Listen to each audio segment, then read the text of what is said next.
Gunahin natin yung ating sikat na basketball player. Kasama natin yung ating 2012 PBA Rookie of the Year. Siya rin ay isang 3-time PBA champion, multiple-time member ng ating Gilas Pilipinas National Team. Isang starting guard ng Magnolia Hot Shots, ang nag-iisang angas ng tondo, Mr. Lito Robon. Isang pasigabong palakpakan para kay Paul Lee! Bigyan na tayo magsalita, no? Makabate sa atin si Mr. Paul Lee. Good afternoon sa inyo. Gusto lang magpasalamat kay Presidensya, kay Pitangap Dito Remeo, sa part ako ng opening yung Mayor Bob. Forever grateful and thankful maging part ako nito at isasayaw yung opening nito. Sana tuloy-tuloy na kayo kasi malaking bagay sa mga kabataan natin dito. Gusto ko lang kayo may magandang lahat. Sana makipag-compete kayo sa bawat isa. Huwag lang kayong magsasakitan. Mga nakikita natin sa social media yung nakakatawa yun. So, yun, mag-compete lang kayo. Health competition lang kayo na sana matapos yung liga natin na walang nasasaktan at healthy lahat. And message ko sa mga aspiring basketball player natin, just keep working hard, just reach your goal. Kung meron kayong goal sa buhay, kailangan mag-iapan natin na right mindset, discipline ang kailangan natin. So, good luck sa inyo lahat. Maraming salamat, Mr. Paul Lee. Ito naman, kasi magkano ng bisita. Nagsisika pa lang kayo.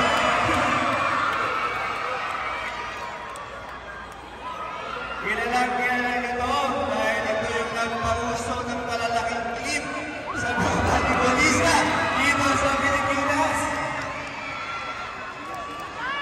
Standing 5'9" inches, isa din nga former player ng ating national team, former captain ng Madalasal University. Ayun, naglalaro sa ating Johnny Pino.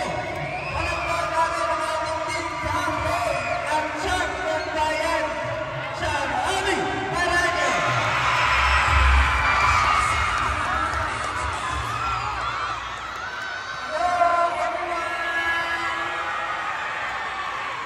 Before I start, wow, grabe. I love the energy, guys.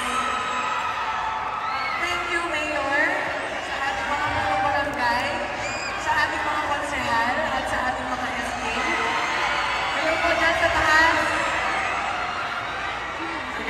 Wow! Grabe yung energy ng Calamba, Laguna. How about maglaro ang PBL dito? Diba? Nakaka-excite mangyari yun. But before that, kayo muna. Alam nyo, napakaswerte ninyo, lalo na kayo mga kabataan. Because during our time, wow, kala ko talaga, sobrang tanda na, hindi magkakaedad lang tayo.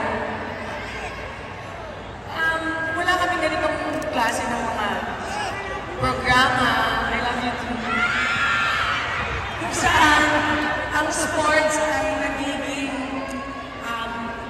material upang ang mga kabataan ay malaro sa magkaroon ng disiplina. Because sports is a discipline. Diba? Tama ba ako? So, when you are engaged into sports, you have the character of an athlete where you sacrifice a lot. When you say sacrifice a lot, you sacrifice eating junk foods. You sacrifice eating late. Diba? May disiplina sa sarili, sa pag-represent ng sarili. And another thing is, ang mga kabataan, kapag na-engage into sports, nahuhumaling kayo sa laro. You love the game. of basketball, and we love the game of volleyball. So, yung mga volleyball players dyan, meron tayong similarities. Alam niyo kung ano? Volleyball is where our heart is. Andun ang puso natin. At nalalayo tayo sa pagbabarkada ng hindi tama, pagbibisyo ng bawal at mali. So sana sa mga kabataan na naglalaro ngayon dito, katulad ninyo dati na dyan din ako nakaupo, nangarap na maging volleyball player ng De La Salle University, nangarap na maging atleta ng national team. And 10 years ago, guys, wala pang professional league ang volleyball. Ngayon, there is an avenue when after college, pwede kayong mamili kung gusto nyo magpatuloy ang inyong karera sa pagiging engineer, architect, nurse, and an athlete. Correct. So, maswerte talaga, lalo na yung mga volleyball players na umuusbok ngayon at nangangarap. Sana huwag niyong sayangin itong mga training grounds ninyo.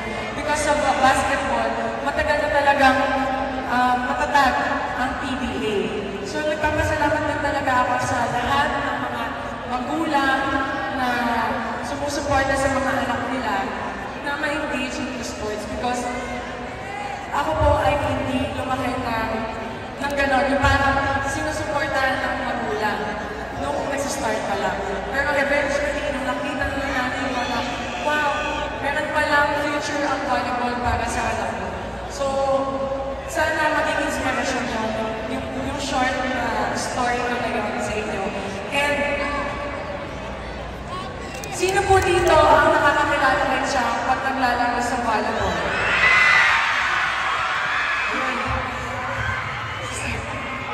Alam niyo naman, di ba? Kapag nasa loob tayo ng apat na sulok ng court, we want to express our strength.